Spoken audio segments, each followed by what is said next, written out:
여러분, 한겨울 추위가 물러가고 드디어 봄이 다시 찾아왔습니다. 이렇게 따뜻해진 날씨 말고도 봄이 다가오는 신호를 이것을 보면 알 수 있는데요. 바로 스타벅스의 슈크림 라떼입니다. 제가 그래서 스타벅스에서 이렇게 슈크림 라떼를 사왔는데요. 스타벅스에서 파는 라떼 위에 달달한 슈크림을 얹은 이 음료 여러분들 다 아시죠? 그런데 이 슈크림 라떼 봄이 지나면 단종되고 맙니다. 올해도 이 영상을 찍는 오늘까지만 출시됐는데요.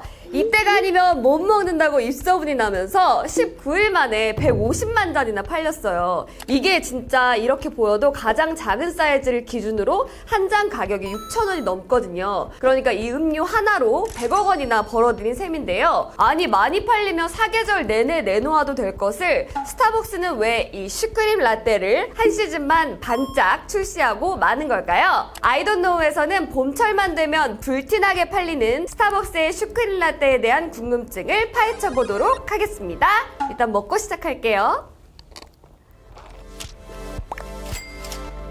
여러분, 스타벅스의 슈크림 라떼가 얼마나 잘 팔리는지 아세요? 출시한 지 19일 만에 150만 잔이 팔렸고요. 2017년에 처음으로 출시했을 때는 22일 만에 100만 잔 돌파를 기록하면서 봄 시즌 음료의 새 역사를 썼다는 평가를 받습니다. 그렇다면 이 슈크림 라떼는 어떻게 만들어졌을까요? 기존의 업계에서는 봄 시즌을 겨냥한 메뉴로 딸기를 채택하는 게 되게 유행이었거든요. 그래서 이런 상황에서 스타벅스는 봄의 느낌을 정말 잘 전달할 수 있으면서도 뭔가 좀 다른 차별화가 가능한 소재를 찾기 시작합니다. 특히 슈크림 라떼가 출시된 2017년이 달게해였거든요. 그래서 달걀 노른자에 버터와 설탕 등을 넣어서 만든 슈크림을 개발하게 됐는데요. 이 슈크림이 따뜻한 봄을 표현하는 노란색을 띠고 있기도 하죠. 라떼 위에 이 슈크림을 얹어서 만든 게 바로 여러분들이 아시는 슈크림 라떼입니다. 슈크림 라떼는 오늘까지만 판매되고 단종됩니다. 아니 많이 팔리면 사계절 내내 내놓아도 될 것을 왜 이렇게 금방 장사를 접는 걸까요? 바로 스타벅스의 계절 음료 전략 때문입니다. 스타벅스는 봄, 여름, 가을, 겨울 등 계절에 따라 찾을 수 있는 메뉴를 개발하고 해당 시즌에만 한정해서 팔고 있거든요. 이 계절 음료 전략에는 희소성을 바탕으로 한 마케팅 전략이 숨겨져 있다고 하는데요. 전문가들은 그 제품이 특정 계절에만 살 수 있다, 희소하다는 시도를 사람들이 인지하게 되면 그 제품에 대한 선호도가 올라간다는 희소성 효과를 말하고 있습니다. 다시 말해서 희소한 것은 좋은 가치를 가진 물건이다 라고 생각하는 거죠. 한 시즌만 반짝 출시되는 희소성이 있는 슈크림 라떼를 맛보려는 사람들이 스타벅스로 몰려가는 이유도 이와 다르지 않습니다. 실제로 일부 매장에서는 원재료 부족으로 품절 사태에까지 이르기도 했죠. 또 슈크림 라떼를 사람들이 맛있다는 코멘트와 함께 인스타그램, 페이스북 등 SNS에 올리기 시작했죠. 스타벅스 관계자는 각종 SNS에 올라오는 슈크림 라떼 인증 게시글 역시 인기라면서 2017년 첫 출시 이후 누적된 음료 인증 게시물이 10만 건 이상이라고 밝히기도 했는데요.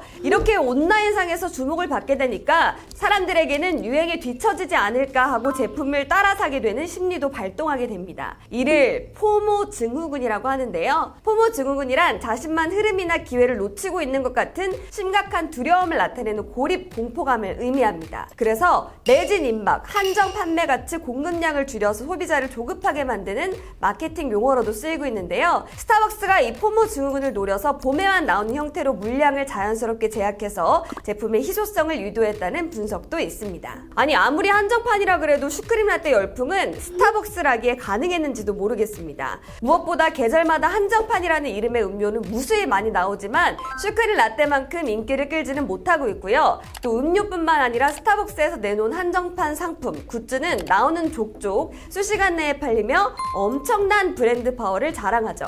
사람들이 이렇게까지 스타벅스에 열광하는 이유는 뭘까요? 스타벅스는 이미 브랜드 자체가 프리미엄으로 각인돼 있기 때문입니다. 스타벅스 제국을 만든 하워드 슐츠 명예회장이 1987년 시애틀에 첫 매장을 열 당시부터 프리미엄 전략을 철저하게 고수하고 있는데요. 실제로 스타벅스 커피는 전 세계 어디에 가도 비싸죠. 하지만 커피를 파는 게 아니라 문화를 같이 파는 전략으로 다른 카페와 차별화를 한 겁니다. 카페에서 텀블러와 머그컵을 사고 다양한 굿즈를 구경하는 문화를 만든 것도 바로 스타벅스죠. 스타벅스의 로고를 명품 브랜드처럼 생각하면서 일부러 이렇게 로고가 보이도록 들고 다니는 사람들이 있을 정도입니다. 이런 포지셔닝 덕분인지 스타벅스는 탄탄한 마니아층을 기반으로 계속해서 성장하고 있습니다. 실제로 정용진 신세계그룹 부회장이 멸공 발언으로 한국 스타벅스의 불매운동을 촉발시켰지만 곧 흐지부지 끝나고만 이유도 여기에 있겠죠. 과거 우리나라에 처음 스타벅스가 이대에 등장했을 때는 사치의 아이콘이 되기도 했지만 이제는 스타벅스에 가지 않는 사람을 찾기가 어려울 정도입니다.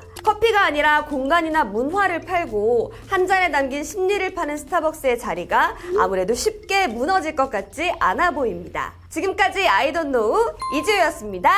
난 이거 더 마셔도 되지? 더 마시러 가보겠습니다. 안녕!